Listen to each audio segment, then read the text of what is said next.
بسم اللہ الرحمن الرحیم۔ سورہ نبأ کی ترجمہ، تفسیر اور ترکیب کے اسباق چل رہے ہیں۔ آج کے سبق کے اندر ہم انہی آیات کی تفسیر کو سمجھیں گے۔ تو تفسیر سے پہلے آپ ان کا ایک مرتبہ ترجمہ دوبارہ دیکھ لیں کہ اللہ تعالیٰ فرما رہے ہیں کہ ہم نے زمین کو بچھونا نہیں بنایا، پہاڑوں کو ہم نے کیل نہیں بنایا، اور ہم نے تمہیں جوڑا اور تمہاری نیند کو تھکاوٹ دور کرنے کا ذریعہ، اور ہم نے تمہارے لیے رات کو لباس بنایا۔ تو یہ چند آیات ہیں جن کا ترجمہ میں نے آپ کو خلاصتاً بتا دیا ہے۔ سب سے پہلے تو آپ یہ سمجھے کہ اللہ تعالیٰ نے یہاں پر سوالیہ انداز میں انکار کے ذریعے سے سوال کیا۔ اس کو استفہام تقریری کہتے ہیں کہ انکار کے ذریعے سے سوال کر کے اگلے بندے کو، مخاطب کو مزید پکا اور مضبوط کر دیا جاتا ہے۔ مثال کے طور پہ میں اس کی اردو میں ایک مثال دیتا ہوں آپ کو۔ باپ اور بیٹے کا اختلاف ہو گیا، جھگڑا ہو گیا، تو باپ اپنے بیٹے کو کہتا ہے کیا میں نے تمہیں پالا پوسا نہیں ہے؟ کیا میں نے تمہاری پرورش نہیں کی ہے؟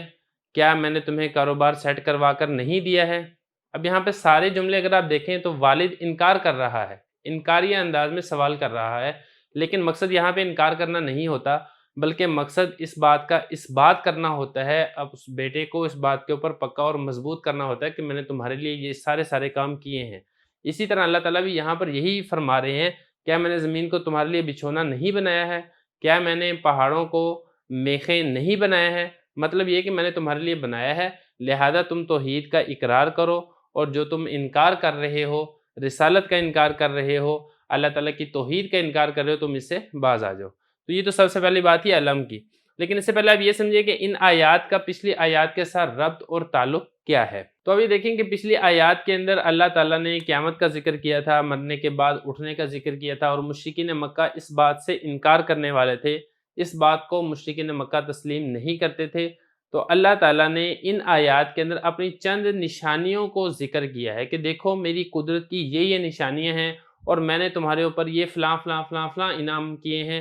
ان انعامات کا، ان احسانات کا تقاضا یہ ہے کہ انسان اپنے محسن کا شکریہ ادا کرے، ہٹ دھرمی، نافرمانی اور ضد اور عناد اور دشمنی سے بچ جائے، اور اس کی احسان فراموشی نہ کرے، بلکہ اس کی احسان کو قبول کرے اور اس کے مطابق اقرار کرنا چاہیے۔ تو یہی اللہ تعالیٰ نے فرمایا۔ پہلی آیت میں دیکھیں، الم نجعل الارض مہادا، کیا ہم نے تمہارے لیے زمین کو بچھونا نہیں بنایا؟ تو اس میں آپ دیکھیں کہ اللہ تعالیٰ کی ایک بڑی قدرت ہے کہ اللہ تعالیٰ نے زمین کو ایک بہت مناسب انداز میں اللہ تعالیٰ نے پیدا کیا ہے۔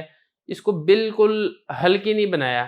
اگر یہ بالکل ہوا جیسی ہلکی ہوتی، یا ہم کہتے ہیں کہ بالکل نرم ہوتی، تو انسان اگر اس کے اوپر لیٹتا تو اندر ہی دھنس جاتا، یا بالکل سخت ہوتی جیسے پہاڑوں کی زمین سخت ہوتی ہے، تو اللہ تعالیٰ نے ایسا نہیں بنایا۔ زیادہ تر اگر آپ زمین دیکھیں گے تو اللہ تعالیٰ نے ایک بہت معتدل، ایک ہموار اور انسان کے رہائش اختیار کرنے کے قابل بنائی ہے، انسان کے آرام کرنے کے قابل بنائی ہے۔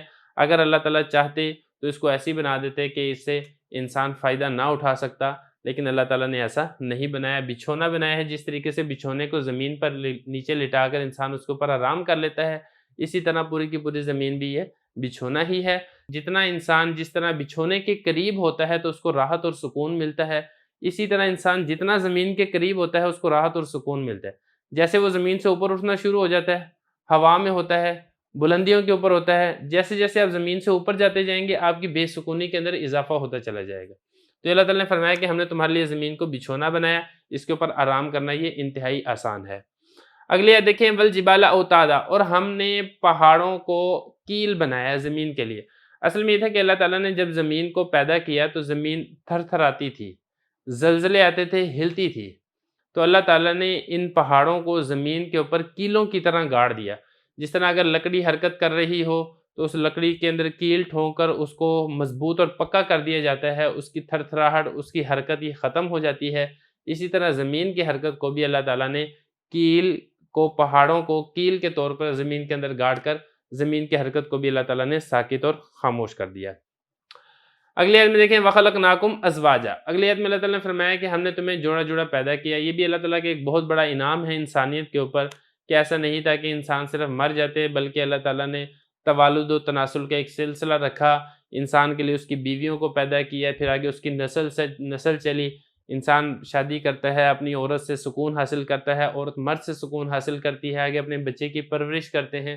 تو ایک مکمل اللہ تعالیٰ کا ایک نظام ہے جس کے ذریعے سے انسانیت پوری کی پوری چل رہی ہے، اور دیکھا جائے تو یہ اللہ تعالیٰ کا بہت بڑا انعام ہے۔ اس انعام کی قدر ان لوگوں کو ہے جن کی عمر زیادہ ہو چکی ہے لیکن ان کی ابھی شادی نہیں ہو رہی، ان سے پوچھیں اللہ تعالیٰ کا کتنا بڑا یہ انعام ہے جو اللہ تعالیٰ نے لوگوں کے اوپر کیا ہے۔ اس کے بعد آگے دیکھیں، آگے اللہ تعالیٰ نے فرمایا وَجَعَلْنَا نَوْمَكُمْ سُبَاتًا وَجَعَلْنَا اللَّيْلَ لِبَاسًا، ہم نے تمہارے لیے نیند کو تھکاوٹ دور کرنے کا ذریعہ اور سبب بنایا۔ انسان دن بھر کے اندر کام کاج کرتا ہے اور روزی روٹی کے اندر مشغول ہوتا ہے، ضروریات کے اندر مشغول ہوتا ہے تو تھک جاتا ہے، تھکاوٹ ہو جاتی ہے، لیکن جیسے ہی انسان کو نیند آتی ہے ساری کی ساری تھکاوٹ نیند کے ختم ہونے پر اس کی دور ہو جاتی ہے اور وہ بالکل فریش ہو جاتا ہے، اس کی طبیعت حشاش اور بشاش ہو جاتی ہے، تھکاوٹ اور سستی اور کاہلی یہ ساری چیزیں جو ہیں وہ ختم ہو جاتی ہیں۔ یہ اللہ تعالیٰ کا بہت بڑا انعام ہے۔ اگر یہ نیند ہوتی ہی نہ تو انسان تھکے ہارے رہتے، نہ کام کاج کے اندر مزہ آتا اور نہ ہی آرام کے اندر مزہ آتا۔ تو یہ نیند کی وجہ سے جب انسان سو کر اٹھتا ہے تو دوبارہ تازہ دم اور حشاش بشاش ہوتا ہے، اس وقت جو وہ کام کرتا ہے تو اس کے اندر بھی برکت ہوتی ہے اور بڑی دل جمی سے اور یکسوئی اور لگن کے ساتھ وہ کام کرتا ہے۔ اور جب تھکاوٹ کے اندر ہو تو آپ نے دیکھا ہے کہ اس وقت کام تو صحیح طریقے سے نہیں ہوتا، اس کے اندر خرابیاں پیش آ جاتی ہیں۔ یہی وجہ ہے کہ جو کام صبح کے وقت اٹھ کر کیا جائے اس کام کے اندر برکت بھی زیادہ ہوتی ہے۔ حدیث مبارک میں بھی آپ صلی اللہ علیہ وسلم نے اسی چیز کو ذکر فرمایا ہے کہ اللہ تعالیٰ نے میری امت کے لیے جو برکت ہے وہ سحر یعنی فجر کے بعد والا جو وقت ہے اس کے اندر میری امت کے لیے برکت کو رکھ دیا ہے۔ اس کے بعد آگے دیکھیں وَجَعَلْنَا اللَّيْلَ لِبَاسًا، اور اللہ تعالیٰ فرماتے ہیں کہ ہم نے تمہارے لیے رات کو لباس بنایا ہے۔